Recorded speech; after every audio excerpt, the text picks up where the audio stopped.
Hi, this is Tara with Riverscape Holland Lops, and I wanted to make this video for you to help newbies or those who are still practicing posing just really have some helpful tips that I could have really used as I was learning how to pose.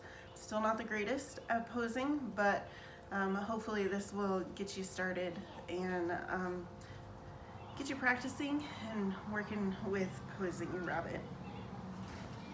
So this is Kaden, and first things first, you don't want to let them just be on the grooming table. When they come to the grooming table, you want them to start working, because if you start petting them and making them, giving them attention like this, they think that that's what it's for and that it's okay that they keep sniffing and that sort of thing. I've had bucks that have learned how to spray up here. I've also had does who were ready to breed up here. And so, and wipies, baby wipies, awesome. They are my go-to for everything. So, what I like to do first is I like to set them down. Get their back feet right underneath their hips, and I'll show you their hips in a minute, but I like to first lift their butt up and just let them naturally sit their legs down. And then I will grab underneath their jaw right here. And so when I put my thumb down, you saw that he moved away from it, and that's what you want, because he was pushing toward my hand. And so I will grab underneath the jaw. Now, if he does what he just did, and he was trying to nip me to give me a warning to keep my hand out of there, so I will put him back, and when I put him here, I will just grab his nose like this. And I'll do it faster. I'm doing it slow for you guys so that you can see, but just kind of push his nose like that. He knows that they don't like that, so he learns not to do it. So now I've got my hand underneath his jaw, and Desiree, if you move the camera up to me.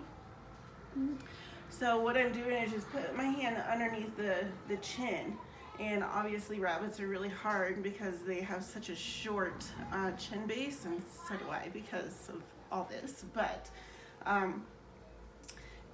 you don't want to put it too far back and choke them. You just want to put it underneath the front of their chin. And you can do another thing, which a lot of people will do, is they'll take their ears and bring them forward and move them up. And I've noticed mine really get upset with that because their eyes are covered. So I've learned to just do it underneath their chin and put my thumb up here because they move away from my thumb instead of pushing it into my hand. So now he's nibbling at me. And I also keep my hand back here to keep him from moving backwards. So now we've got his foot in line with his hip right here. And we've also got his front feet in line with his eyes. And of course he's pushing up a little bit more than I want him to do, but I wanted you to see him up in line like that. And so next time what I'm gonna do, as soon as I can get him to focus a little bit. And now he's a little too far back with his feet.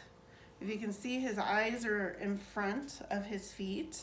So I'll just readjust him, stand him up, and I just won't put as much focus on my thumb. And so now he's not pushing against me. And then I will hold my hand in front like this, just so that he doesn't move, because he's not one that is ready to just sit still yet, because I haven't worked with him enough. And this is great because when he comes up like this, you just gently push your hand back down and realign him. And so you can take your side pose. And if you can see, Desiree, if you move around over here, you see his front feet are not where they need to be. They were crossing over like this, and so I just readjusted. So this one is in line where it needs to be, but this one over here is too far back, and that's okay. But what I'm doing right now is just letting him sit there because he's getting used to, hey, I get to sit here, and she doesn't have her hands all over me. So that's part of the process, is just them realizing that they don't, that they can just sit there and not have us touch them. That's a reward for them. And so when he sat there for that long,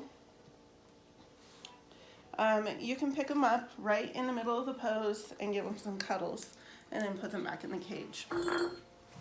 So hopefully I'll grab another one here and show you one that likes to really stand up, and then we'll talk about that one. Oh, I'll show you one other thing. Come down here, Desiree. Something that a lot of new owners and kids, really, this is where I really work with the kids, is I hate it when the rabbits jump out of my hands into the cage. It hurts. I think it hurts for all of us.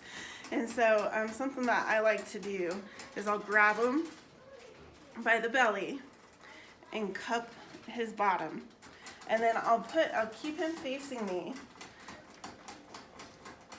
and sometimes I'll cup the bottom of his butt, and I'll bring my thumb around just to give him a little extra security, and I'll bring my finger up, and usually that settles him down. But because I'm holding him up in the air, he's like, what are you doing to me?